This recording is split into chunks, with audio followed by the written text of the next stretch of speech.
Okay. All right, let's see what we do. I am going to do my PowerPoint. So I thought I would start with this. And really, I think that some of the problems that we see with people that are having gambling problems is it's a silent addiction. If we actually have people that, let's say now I am having problems because I guess I shared the wrong screen. Sorry, I have to share a different screen or I won't be able to. Okay. Nope. All right. I should have been practicing instead of, let's see. Now you're seeing my little side notes, correct? Yes. Okay, that's all right. That's how we're going to do it. Okay, so I guess I was going to introduce myself. My name is Mary Crick, and I am actually with Associates in Behavioral Healthcare. We actually have 4 offices. I have an office in West Dundee. I have one in St. Charles. I have one in Roselle, and I have one in Schaumburg. And we also do domestic violence. We do substance abuse. We do anger management. We do parenting. So I have 4 locations and 4 different programs, and we do everything in English and Spanish. So we really try to help the community. One of the things that I'm most proud of is our youth center is in Roselle. It's very well needed in our area. So teenagers can actually come. It's a recreation center that's staffed with professional counselors. And it is definitely funded by the 708 board in Roselle, and they really seem to understand really the need for it. So I really want to say that there's never been a time that so much advertising and marketing about gambling has been right with us. All these families that are calling me, actually, there's advertisements to do gambling everywhere. And so one of the things is that we want to go back and do a little history. You know, Illinois first started with horse track betting. Then we had some lotteries, and then came the casinos. Well, now, right now, gambling is in everyone's hand. It's on their phone. They visit a restaurant, convenience store. There's slot machines everywhere. And if we really asked, what is problem gambling? As in any of our criteria for addiction, it's when something actually takes over. So problem gambling is either pathological or compulsive gambling, a progressive addiction. You actually start increasing your thoughts about gambling. I love this picture here where the family's behind him pulling him, but he's right there at that machine. We actually see that our gamblers need to bet more frequently. They're restless and irritable when they're attempting to stop. And they have this thing called the gambler's fallacy, and they're chasing losses. They're actually, if they lose $1,000 last night, they want to go back today and get that loss. They're actually not seeing that that loss is not something they can go back and get, but it's the loss of control that really makes it for gambling. We actually have 2 kinds of gamblers. We have recreational gamblers. Gambling is recreational. Many times people have gone to Las Vegas, enjoyed their weekend, not had any problems. Many times people have casino nights. It's one of our big fundraisers. Don't we actually see a lot of bingo? We see a lot of our different charity events are with gambling. So recreational, and then we have our problem gamblers.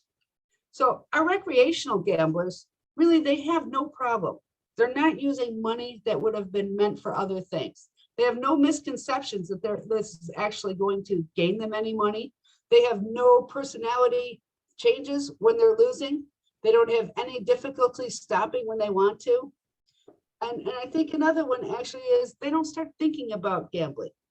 We have this questionnaire. It's called the lie bet. It's 2 questions we ask clients. Have you ever lied to anyone about your gambling, a family member? And have you ever had a bet in increasing amounts? If they say no to both, then they don't have the potential for a gambling disorder. But if people start lying about how much they're spending, or if they are trying to get back something they've lost, that's when we really start seeing our problem gamblers. And those gamblers could have problems with their family and friends, school problems, legal problems, health problems, emotional problems, many problems. So I'm just going to stop sharing for a minute because I want to talk about a family I just worked with. I want to talk about this family. They called me Thursday night. It was 9 o'clock at night. I was just getting ready to leave. And this lady called me and she said, okay, I just got a text, 4 cousins just got a text that our cousin is $25,000 behind to a bookie and he has to pay it by tomorrow. And we don't know what to do. And it was terrifying for this family because he was being threatened with being hurt. The difference between legal betting and illegal betting is years ago, there was illegal bookies. People wanted to bet on a sporting event. They would actually go to an illegal bookie. Now you have legal bookies, but this gentleman that we're talking about actually chose to go to an illegal bookmaker and make his bet. So I'm going to take you through my weekend. My weekend was, I met with him on Friday. I met with him and a cousin. We sat down. Gentleman is 28 years old. He makes 150,000 a year. He said he wasn't really that much in debt. He had no credit card bills, had no loans. Everything was great. He just needed this money. And so he's hoping his cousins would give it to him and then he'll pay him back. But as the cousins started railing around, they all called their mother, who happens to all be sisters. And they each told their stories that this man actually owed all the family members. One Annie owed 40,000 too, another one 10,000. He owes his dad 10,000. And so now the story's coming out. So by the time I actually was able to sit down with this family, it was Sunday. They came from all over. I had 15 people in a room. He was supposed to come, and I say it like that because he knew what was happening. He knew everyone was going to meet him. He's agreed to come. And then he didn't show. And somebody went to get him, and then they're banging on the door. And so I'm trying to explain to you is the fear of that room, because here this gentleman said, I'm going to get hurt if I don't have the money. And they're like, we're not giving you the money. And so he finally did come to the door, and how it ended was he overslept. And as he came into the room, here's everyone in the room, as you've seen, I'm sure, interventions all the time. And so we tried to tell him how much we loved him, want to do right for him, but that he's got to get a handle on this gambling. And the other thing was, the secret's out. We know how much you owe the whole family. And I think he actually got them to give up the 25,000. He actually got them to, not them personally, but he was able to find somebody that would give him the money. He actually had to pay 50%, they call it juice. So he owed 25,000 and borrow it, but that was his bet, 25,000. And he's going to pay back 37,000 on a bonus check that's coming in a month. And one of the things that I told the family is, once you bail a person out, that pressure's off. He's got a clean slate, and his credit cards are open, his loans are open, his credit is good. And it's time for them to actually be like, okay, they either have to stop the idea that gambling is not going to make them money, that it's not a very good idea, and to really get some help. It's a brain disease. So I think that's what the misconception is. It's not about self-will, and maybe you could stop drinking or stop smoking cigarettes, but it's that pull, it's that brain disease that actually pulls them in. So last night he was supposed to come and join our program. We have a gambling group. Actually, we have one in St. Charles, we have one in Schaumburg, we have one in West Dundee. He was supposed to come, and his intake was at 4:30. And at 4:23, he texted me and said, oh, I'm not going to make it tonight. Something came up. And I kind of just looked at the counselor, and we both kind of nodded, because unfortunately, whatever came up, when that pressure was off, that money that he owed and his debt was clear, I don't know what he thought was more important. Maybe one day he'll call me, but I think the hardest part of working with gamblers is that it's not something the family can see or smell. And I think it goes to, as in all the, addictions, it goes back to the deceit. I mean, I had this family that was telling him, we are scared for you. We are actually scared for you. So I'm going to go back to sharing if I can. Let me see. Now that I was trying to be fancy. So there's another thing with these our younger folks. Our younger folks, we're calling them gaming. Gaming isn't so much that you're putting money down, but gaming is, these video games have attracted a lot of use, a lot of their time. They're playing alone in their room. They're playing against other people they don't know. Here are some of the gaming addiction signs. They have tolerance, they have withdrawal, they can't stop, loss of interest in anything that they usually enjoyed before, the use of gaming to receive relieve dysphoric moods. Continued use despite knowledge of psychological problems, it actually does. And we go back and we actually can see that some of these, all right, I'm having a hard time with my slides, so I do apologize. I have, all right, I don't know what's wrong, but I will try to.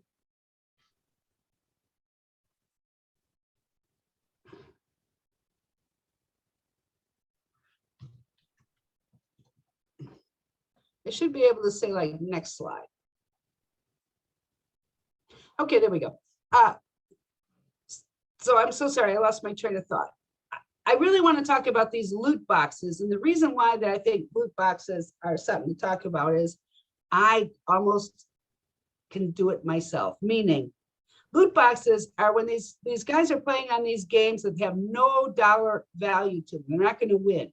But the loot box can actually give you something that you can redeem. Either you could be faster, you could have a costume, you could have more activities for you, you could do more armor, something in that category. So I talked about the loot boxes, and one of the things that I actually said is, in Amazon on Facebook, they're offering for $50, we will send you a pellet of stuff that has been returned or unclaimed. And it was funny because I was telling my family, hey, these guys are getting computers, they're getting musics, they're getting all kinds of things. I should buy one of those. Who knows what we're going to get? And they were laughing at me because it was like, seriously, you think that there's going to be more than $50 of value in something like that? And I was like, yeah.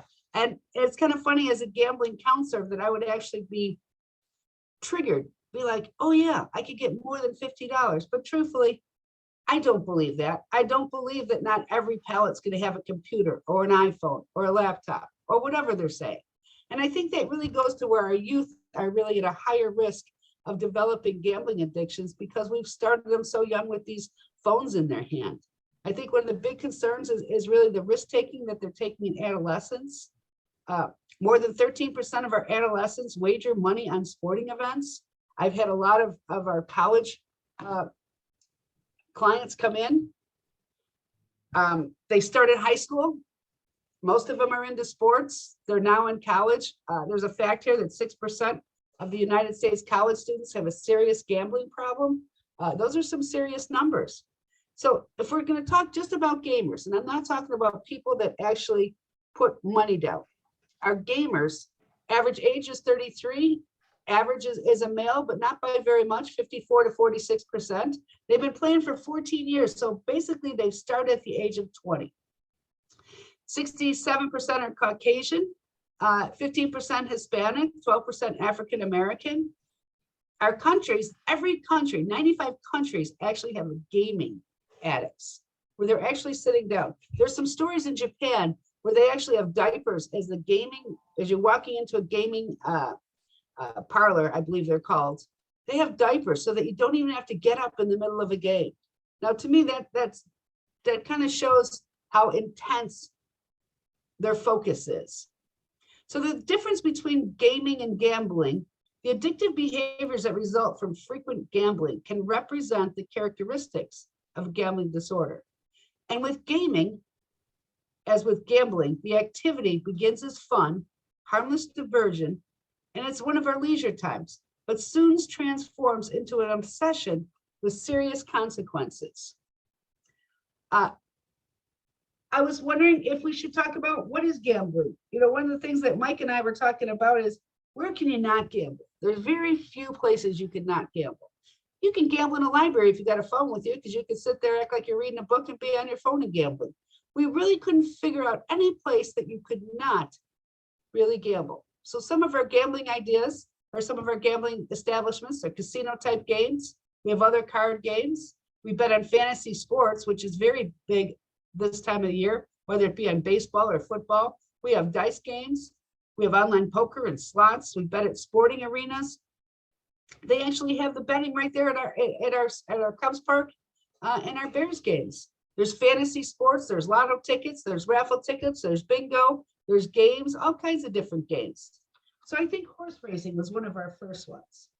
And you know, right now, Arlington Park, we do hear they're closing. I'm sure if the Bears come out, that would be fine, but I think they're closing because lack of attendance. You can bet on horses anywhere. So why would you need to go to the track anymore? We have our casino. Grand Victoria Casino is actually in Elgin. So my offices are basically in the northwest suburbs. So Elgin is one of my towns. On the positive side, they have helped the town tremendously. The Grand Victoria opened in '94, and what is this, 2021? So it's been around for 20 years, and it's done a lot of good for the places. So I picked out all the casinos. The Illinois Gambling Board, you can actually go right to the Illinois Gaming Board, and it will be on the left-hand side. It'll ask you, what do you want to know? Do you want to know how much the casinos make, how much sports betting make, how many video gambling make?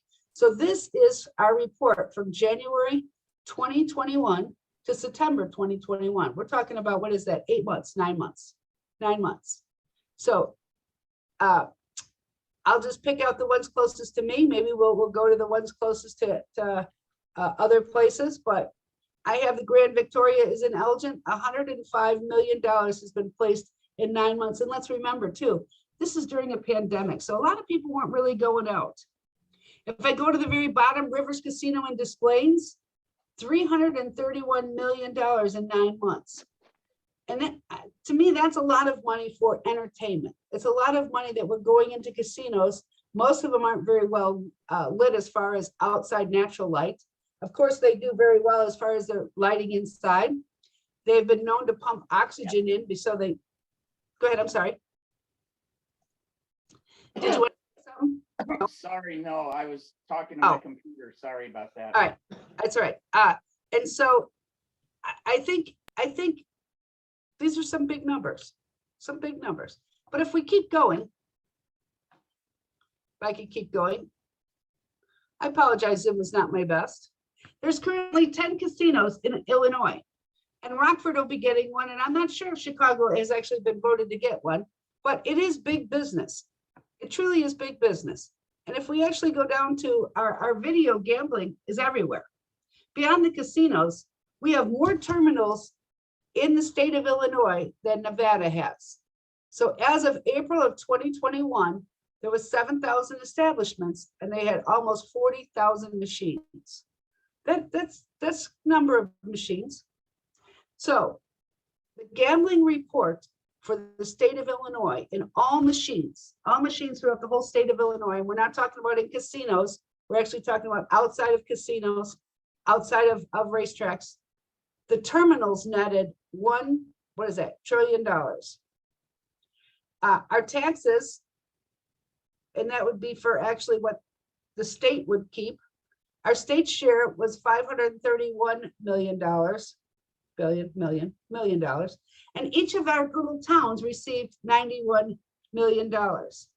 And so I thought I would take this a little more home, where my home is. So what we do is, as associates in behavioral health care, whenever there's a fair or a fest, we put a table up. We're looking for people that maybe have a problem and would need some help. So this was actually done in our Dundee Township, our problem gambling. Those are my 6 towns. In my little 6 towns, I have 561 machines. And if we take it out, how much money went into the machines was $81 million. What was paid out was $61 million. So yes, if you put $1 in and you get 80 cents back, that's good. What was left in those machines was $20 million. $20 million. The state made $6 million, and our local economy made $1 million. And I am not picking on any of these towns. I understand that it's completely recreational. However, when we're looking at Carpentersville with 142 machines, and we're looking at Elgin with 147, I do believe, and I don't have my math with me, but I do believe Elgin probably has about 4 times the amount of population than Carpentersville, but they also have a casino. So maybe that has something to do with it. We have sports gambling. First became legal in mid-2020, and it's run through sport books. Most of them, there's 5 of them. They're all part of the casinos. They advertise, they do well. In March, the NCAA held its basketball tournament. 635 million bets were placed. That is, of course, not just in Illinois. I believe that's all over. So legal sports betting boom in this country can actually be traced to the Supreme Court in May of 2018, which lifted the ban on allowing sports gambling. You know, I worked with a sports gambler, and I worked with him probably 9 months ago. He was actually in college. He was an athlete. He was studying to be a sports, I'm not sure exactly what his title was, but he started in high school gambling right here in our Schaumburg area. His father was into it very much so himself. And so they went and they bought a house in the college town so that all the sports players can get together. And he talked about how his house, they would all come and they would all gamble and they would all bet. And it's gotten to the point where he was missing school. He got kicked off the team. He was on a scholarship to go to school there. And one of the things that we talked about is that gambling just took over on him. It took over most of the things that he enjoyed. And there's a good possibility he could probably lose his scholarship. But also, it's a very fine line when you're in the sports field and you're a gambler. Sometimes it's been known that you would throw a game because you need to win that bet. And I've worked with a couple of our sports people here in Chicago, and they say it's very hard for them to seek treatment because if anyone knows, they will be banned. We've just made sports gambling legal. Prior, it wasn't. So I think that's something that we could really talk about with our youth, with all of our different programs. You know, right now in October, November, which would be this month, the state is talking in Illinois that they're considering making casino type gambling legal online. So you won't even be able to, you won't even have to go to a casino. You can play poker right there in your own home, on your computer, on your phone. And if it becomes legal, I'm sure there'll be many places that will be offering this service. So why does this matter to us? Well, the National Council on Problem Gambling estimates that 2 million people here in the United States have a seriously gambling disorder. The population says that, the prevalence says 1% of the population is going to have a gambling disorder. And unfortunately, 6 times more likely to be suicidal, have suicidal thoughts. They're 15 times more likely to attempt suicide, and 19% of them will consider suicide. So I just took some of our towns here in the 708 board. So in Berwyn Township, according to our statistics, 550 people may have a gambling disorder, and 100 of them may seriously consider suicide. Bloomingdale, we have 1,000 residents, with maybe 200 of them might seriously consider suicide. Yes, that's one of the things that I do ask when a gambler comes in. Have they ever thought about it? Have they ever attempted it? Do they have a plan? Because suicide is very much, I hate to make it sound, but they actually say it's the final payoff. If you have a life insurance policy, you've already taken your 401k, you went through your kids' scholarships, you've already lost the house, you've lost the job if you got embezzlement, you might even have a court case hanging over you if in fact you've embezzled some money. So in Champaign, we're looking at possibly 19% of their population that might consider suicide would be 21. Cicero, 155 residents. And so these are some alarming numbers. As far as 19%, the general population has suicidal tendencies, 4.1%. So we're talking 3 times the national average. Elgin, where we have that casino, 200 members. Or Geneva, 51 members. I don't think I have anything from your town, Dana, but I'm sure it's pretty much similar. Whatever your population is, 1% may be a gambler, and 19% may actually consider suicide. You know, it's not just the money, though. It's the family relationships, it's the loss of time, it's the isolation, it's the efforts to reduce anxiety. You know, the money that usually goes to groceries goes to gambling, the money that goes to rent, or maybe your college education may go to gambling. And so we ask about who is the risk factors for gambling. Mostly male, mostly antisocial, because they're not really thinking about the other family members. They actually are seeking sensations. They might have they might have cannabis use or alcohol use. You know, we were talking before about my question that I asked people, the lie bet. Have you ever lied to people important to you about how much you've gambled? Have you ever felt the need to bet more and more? I think those are really good questions. Of course, there's a 20 question, there's a 10 question, but if you really get down to the 2 questions, if they're lying about their gambling, they're hiding something, you know that it has to be more than they feel comfortable. And if they need to bet more and more. So I think we're going to go with, what can we do? Well, I think we need to have better informed consumers. I think we need to prevent any gambling related problems, and maybe even encourage treatment seeking and support recovery and increase research. And so that's kind of where I'm thinking that a group of 7 or 8 members could really help. And they're not looking for you to give them money. I think that if you have some mental health professionals, maybe just having a sign up, help is here. There's a program, it's called We Know the Feeling. It's the state of Illinois by Supra. They do a very good program. They run the 1-800-GAMBLER line. Most of my clients actually call that gambling line. And then there's 17 different programs in the state of Illinois that they can seek help from. We answer our phones at nights and on weekends. We see people right away. My example that I started off this presentation with was they called me at 8 o'clock on a Thursday night, and by Sunday morning, I had 15 family members in a room doing an intervention. I think that if we could just get some of our towns to realize that this money that they need so desperately for their towns are really maybe costing our families.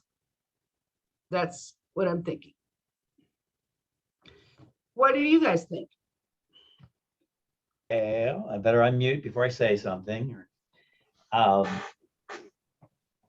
you have any data on comorbidity? Because I'm thinking the one angle that we as 708 boards, we kind of talk about funding for, behavioral health, SUD, and IDD services. So we need to have a connection that it falls under the purview of those disciplines that we can fund for services. So I know that Super picks this up kind of on the side, but I don't think mental health boards have really taken a serious look in terms of it being a community issue that they would choose to address. I've been with the association for a number of years, and frankly, we don't hear a lot about it other than the trade associations and those super funded agencies who have small grants to do it. Well, the alcohol or drug use is about 75%. Mental health issues are about at 60%, but I will give you better statistics, but that is our going rate. So most of our clients that come in, we assess them for other disorders. Bipolar is a big one. Some of the medication that is used for bipolar actually increases gambling. And when I go with my clients and I say, have you discussed with your psychiatrist your gambling? They're like, no, they asked.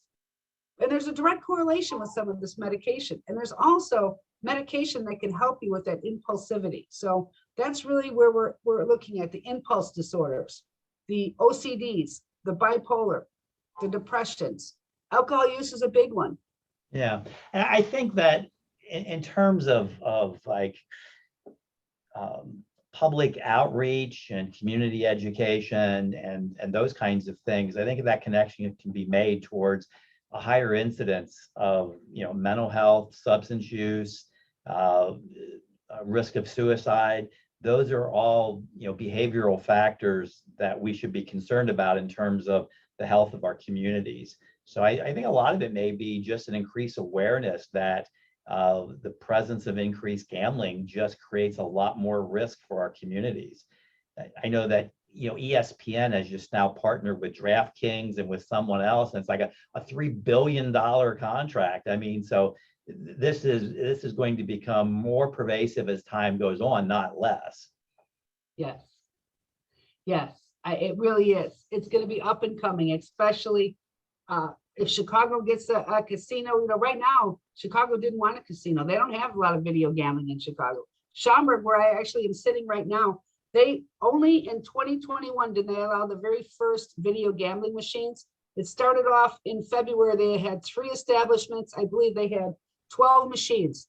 Today they have 57 machines. I mean, it's just growing. And they looked at their town surrounding them and said, hey, this town next door to us, which is Elk Grove Village, made $80,000. We want some of that money. Sure. There isn't a restaurant I can go in Belleville that doesn't have 5 gambling machines. It can be the pizza parlor, it can be a nice restaurant, the Mexican restaurant, Right. you name them, they all have 5 machines. Now that's the law that they can only have 5, right? That's why they're Yes. limited. Yes. Okay. And Yeah, do you you're see those people playing? You know Oh, what I mean? I'll go to lunch and there'll be people playing and yeah, all the time. They actually what's happened with those machines, they have saved a number of our small bars and restaurants in the county because of the infusion of the gambling dollars. Yes.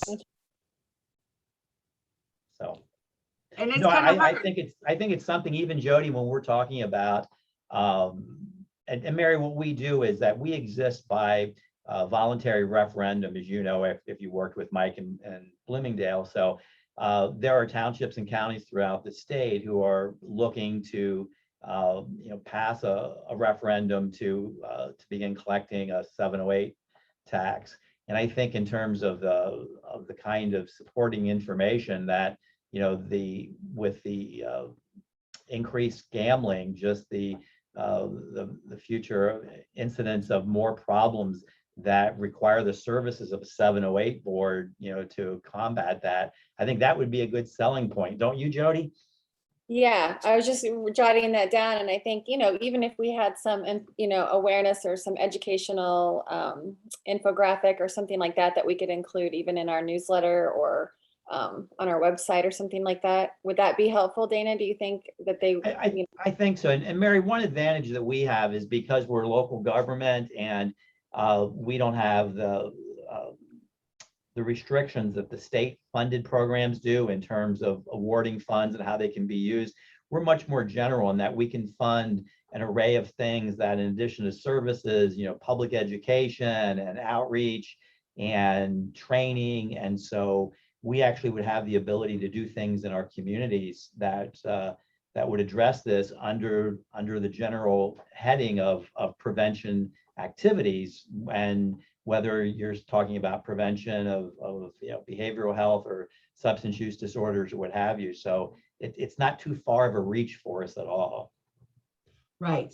And I was actually, when I go to city councils and we talk about it, and actually March Madness is there, but also March is Gambling Awareness Month, that we actually ask if they have 5 machines, if they could actually put up a poster saying, hey, we know the feeling, we can help, call here. Because most of the times these posters are required, but they're behind the machine where you can't see them. One of the things that I found is I go into the parlors and I ask if I can leave my card or leave something. Absolutely not. There's no way that they want to have any of that. But what I found really works is pens. So I have very nice pens. It says, gambling problem, call this number. You know what I mean? I got poker chips. So it's kind of funny. You have to be choosy about what you leave because pens walk, which is great. If I leave a couple pens in a video gambling parlor, you know what I mean? People can actually pick them up. But if I leave the brochures, they're told, throw those out. Yeah. Well, do they still have, I remember this from years ago, where you could call and have your name placed on a list so that you'd be not denied entry, but that was before we had the proliferation of all of the online gambling. That is so true. Yes, we do self-exclusion for the casinos. And now, you're more than just banned in Illinois because it's any casino owned by the same entity. So, you know what I mean? You self-exclude in Illinois, and then you can maybe, there's a few you won't be able to go to. I think Harris is one you won't be able to go in Vegas. But I think I get more calls from people that want to get off the list. And I say to them, you said you were a gambler and you said that you can't handle gambling, and you want me to say you've now cured and you want to go back to gamble. I didn't know you could do such a thing. So you could have them keep you from coming in. That's if you have a problem. I didn't know that. That's interesting. And for And now years, that- I think that Super put a lot of their money behind that campaign in terms of their token kind of response to it was, well, we'll help establish, this process, this number. Interesting. I didn't know that. Yeah. Yes, I just had a call from a gentleman. He's joining us now in our gambling treatment program. He had been caught 5 times after he self-excluded. He self-excluded in Illinois and Indiana, so he drives to Michigan. But he got caught in Illinois and he won $32,000 and he got somebody, an employee, to cash it in. And so of course there's video gambling, and there's videos in there. They knew right away who it was and what it was, and they got him at the cage. And the employee, you know what I mean? Now there's just more charges. It's like, if you know that you're never going to be able to collect on a winning, so you're self-excluded, walking in the door is actually trespassing, you're arrested. But if you go to win, you can't cash it out. Oh, wow. It's a hard one. I mean, I had one gentleman, he used to go dressed as a woman because he was a male and that he knew he wouldn't get caught. And he said, after you quit gambling, it's just the rush. I'd go in there and I'd be like, they don't know who I am. And I'm thinking, it really is a brain disorder, Right. that we don't have a better activity than something like that. That's do why I like- think there would be higher levels of comorbidity because of the whatever the gene is for addiction, that if you've got it for gambling, and chances are, you do use alcohol or other substances, that's not going to fare well for you either. And then they give you cheap drinks to keep you gambling. Yeah. Oh, yeah. So But I would Jody, love- you're not much of a gambler, I take it. No, because I know myself well enough. I don't win, so I know better to. I like, I can play the slot machine. That's about as far as I can go. Yeah. I'm so cheap, I can't stand losing money, so it's just my personality. That's all right. Yeah. Maybe we could do something in March when it is Gambling Awareness Month.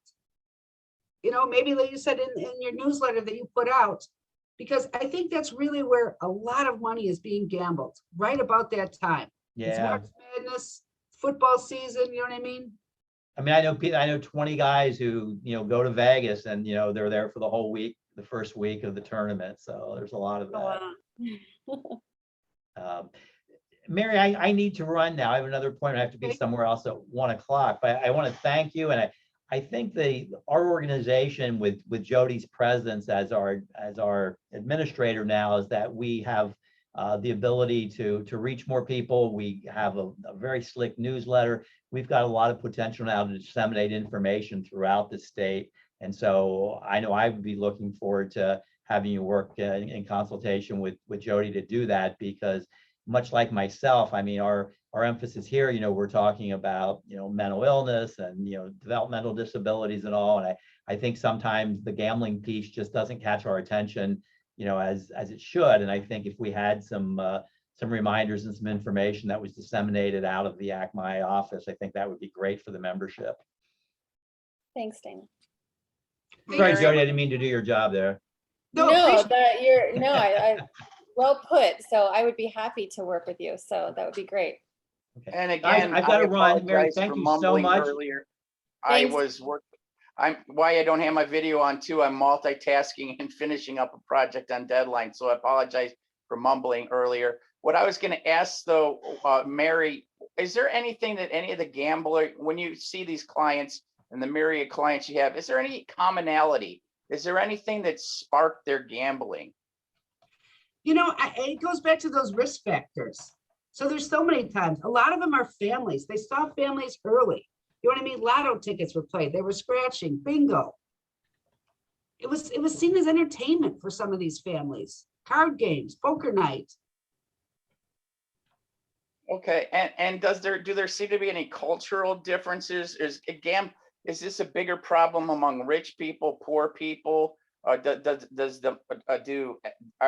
demographic differences in gambling?